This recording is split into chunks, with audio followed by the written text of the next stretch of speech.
ዛሬ ደግሞ የምናየው ስክሪናቸው የሚገለብጡ ስልኮችን የሚገለብጡ ብቻ ሳይሆኑ የሚዘባርቁ ስክሪናቸው በተለያየ ምክንያት የሚዘባርቁ ስልኮችን እንዴት አድርገን መፍትሄ እንደምንሰጣቸው አብረን እንመልከት። ብዙ ጊዜ ይሄ የመዘበራረቅ ብዥ ማለት ምናምን ነገሮች ከስክሪን ጋር ሳይሆኑ ከፕሮሰሰር ጋር የተገናኙ ናቸው።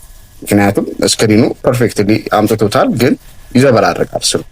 ስለዚህ ይሄንን እንዴት አድርገን መፍትሄ እንደምንሰጠው እኔ ብዙ ጊዜ የፕሮሰሰር ችግር እንደመሆኑ መጀመሪያ የሎክ የተደረገውን ፕሮሰሰር እናነሳዋለን ማለት ነው። የፕሮሰሰር ሽፋኑ ስናነሳው 4 ማዕዘን ነው የምንሰጠው። ግዴታ መታገስ አለብን። በሁሉም ቦታ ላይ ቀስ እያልን እንሰጠዋለን ማለት ነው። ከላጥነው ቦርዱን እንልጠዋለን።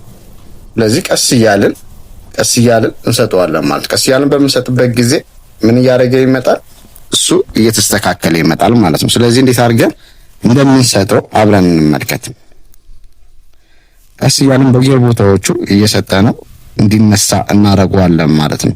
ከተነሳ በኋላ ለኛ ቀላል ይሆናል ማለት ነው ፕሮሰሰር አንዳንድ ጊዜ ግን እንደዚሁ እዚሁ ላይ ብቻ አሙቀን የሚሰራበት ጊዜ አለ። ግን እሱን አልመክርም። ተመልሶ መበላሸቱ ስለማይቀር ቀጥታ ወደ ፕሮሰሰሩ ነው የምንሄደው ማለት ነው። ፕሮሰሰሩን በዚህ መልኩ ትንሽ ፔስት እያደረግን እናሞቀዋለን። ስናሞቀው ሁሉንም ቦታ ነው ማሞቅ ያለብን። 4 ማዕዘን ከሆነ የምንሄደው 4 ማዕዘን ወይ ደግሞ አንቲክሎኮስ የምንሄድ ከሆነ አንቲክሎኮስ እየሄድን ክብም እየሰራን ከሆነ እንደሱ ነው ማሞቅ ያለብን። ሁሉም ቦታ ላይ ሙቀት መድረስ አለበት ማለት ነው። ሙቀት አንድ ቦታ ላይ ብቻ የሚደርስ ከሆነ ፕሮሰሰሩ የመዝጋት እድሉ ከፍተኛ ነው ማለት ነው። ስለዚህ ብዙ ጊዜ ስናሞቅ የሚዘጋበን አንድ ቦታ ላይ ብቻ ሙቀት ስለምንሰጥ ነው ማለት ነው። ስለዚህ የተለያዩ ቦታዎች ላይ ሁሉም ጋር ሙቀቱ መዳረስ አለበት። ሙቀቱ ሁሉም ጋር ከተዳረሰ በኋላ እንደምታዩት ፕሮሰሰሩ ነካስ አረገው።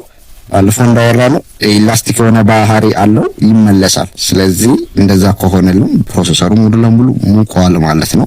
ከዚህ በላይ ብናሞቅም ለውጥ አንፈጥርም ማለት ነው። ስለዚህ በዚህ መልኩ በደንብ ማሞቃችንን እርግጠኛ ከሆንን በኋላ ትንሽ እስኪቀዘቅዝ ጠብቀዋለን። ከዛ በኋላ በቲነር አጥበን እንሞክረዋለን ማለት ነው።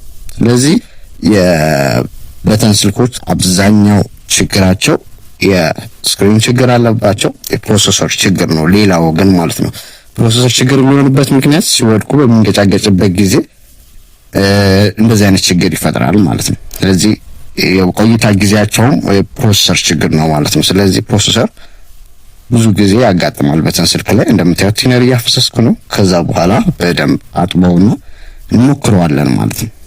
ስለዚህ ቲነር ሁሌ ያስፈልገናል። ቲነር ግን የምናደርገው ፕሮሰሰሩን አሙቀን ከጨረስን ከቀዘቀዘ በኋላ ቲነር ነው የምናደርገው። ወዲያው እንዳሞቀን ወዲያው ቲነር አናደርግም ማለት ነው። መቀዝቀዝ አለበት ቦርዱ። የቀለጠው ሊድ ወደ ቦታው መልሶ መመለስ አለበት።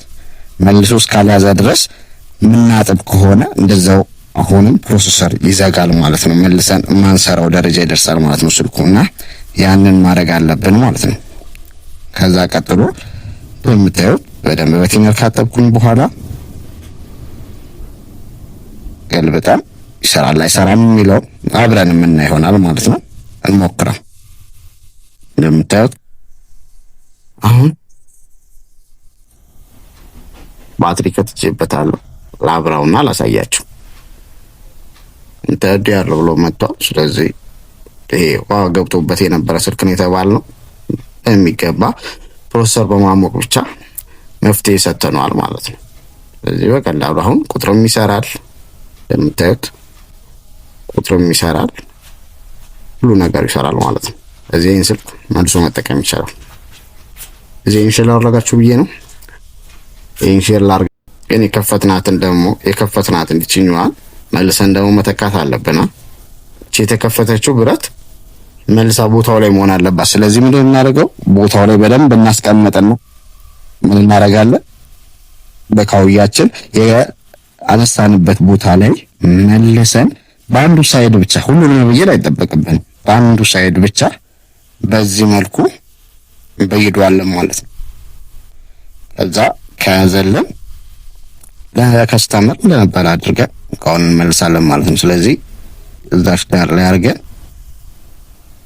እዚች ጋር በደንብ ሊድ ካደረግንበት መልሶ ይይዛል ማለት ነው። ቦታውና መሳሳት የለብንም። ካፓስተር ካጠገባቸው ካለ ካፓስተር መንካት የለባቸው፣ ምክንያቱም ከግራውንድ ጋር ስለሚበየድ ሌላ ቦታ መንካት የለበትም ማለት ነው። እዚህ ቀስ አድርገን እንበይደዋለን። እዚህ መልኩ በይደን ከስተመር እንሰጣለን ማለት ነው። ስለዚህ ይህን ይመስል ነበር የዛሬው ቪዲዮአችን። አመሰግናለሁ።